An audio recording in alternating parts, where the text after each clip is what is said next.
So here is a sketch of how does a steam generator will look like. Okay, you can see he's drawing a person next to the stack to show you how the large size. And here is the economizer, the first thing that the water will go through before it go into the drum, right?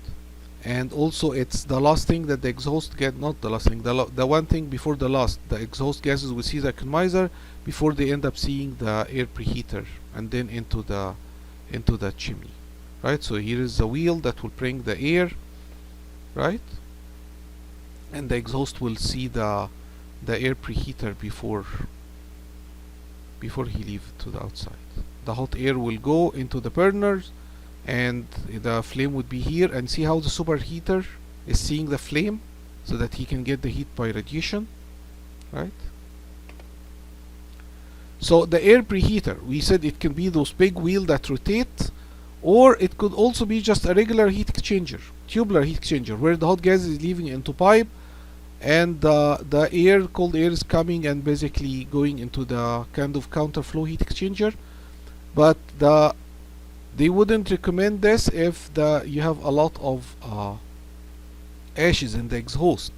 You rather have it a much open area to go through. Okay, but anyway, the tubular counterflow air preheater also exists. And here is a small tiny boiler. So there are all those big boiler in power plant, but there are tiny boiler for hotels and big buildings. Do you want to generate their own steam?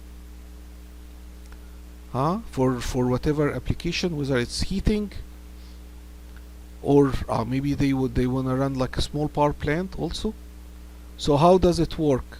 So rather than the furnace in the middle with all the hot gases and the pipes around it, surrounding it with water, this time the water is surrounding the fire pipes.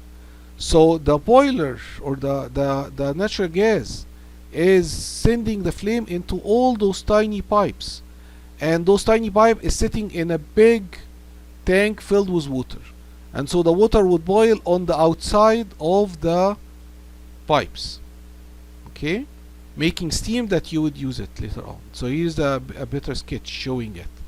So the furnace, or sorry, the flame is sending the hot gases into the pipes, and then those go into the even tiny pipes, and they are all sitting in big pool of water that make the steam. And you can see whether you have one pass or two passes or three passes, and also the distribution of the pipes so that you have very good heat transfer between the hot gases in the pipe and the water surrounding them that's trying to boil on them. Okay, another sketch showing you how they arrange the pipes inside, and see here you can tell what's the level of the water. You don't want this water to drop to the extent that the pipes now is not being cooled.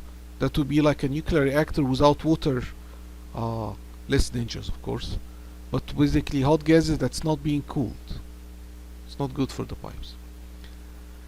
And here is the two gas turbine cycle that is in Jenks power plant. Okay, and you can see how their combustion chamber look like. They are bunch of cans surrounding the shaft. So the compressor send the compressed air to the cans, and the fuel, natural gas, is being thrown in and burned, and the exhaust go to the turbine on the other end, right? Another element of power plants is the stack. The stack is usually very high for two reasons. One is that exhaust, and here's the exhaust concentration leaving.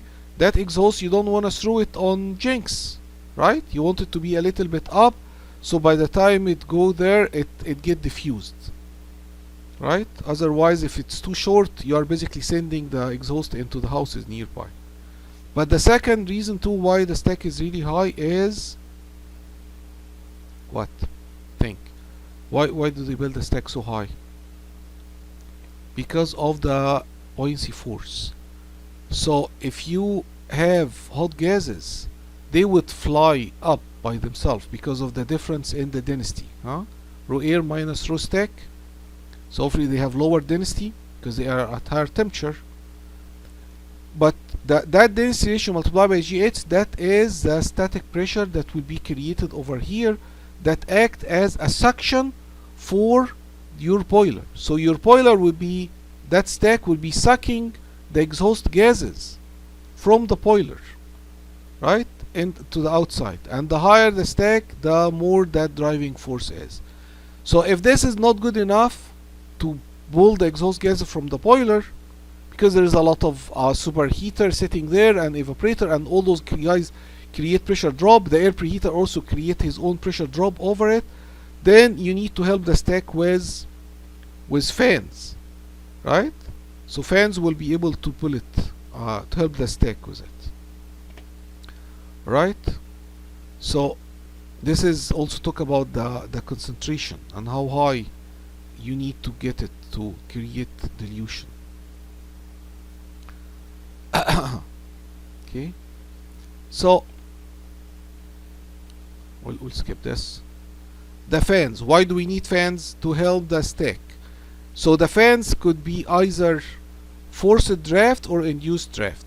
That means that you want to put the fan at the inlet of the air into the boiler, making your boiler under pressure, or do you want to put the fans at the exhaust, pulling the air out of the boiler, making your boiler basically under vacuum? You want your boiler to be under vacuum, or do you want to make your boiler under pressure? So what do you think? So they love to make the boiler under a little bit pressure, sorry, under a little bit vacuum. Why? In case someone open the flame window to see, or if there is even not open, but if there is a leak, they rather have the leak so that the air would go into the boiler rather than sending hot gases on their eyes or on the basically on the power plant, right? So for safety, you want the boiler to be slightly under pressure, sorry, slightly under vacuum, right? So in order to make it under vacuum, you need to put your fans in the exhaust. However, this arrangement is not great for the fan, because if the fan is sitting in the exhaust, that means that the fan is sitting in high pressure, high temperature, not high pressure, it's sitting under high temperature environment. That's not great for the fan plates.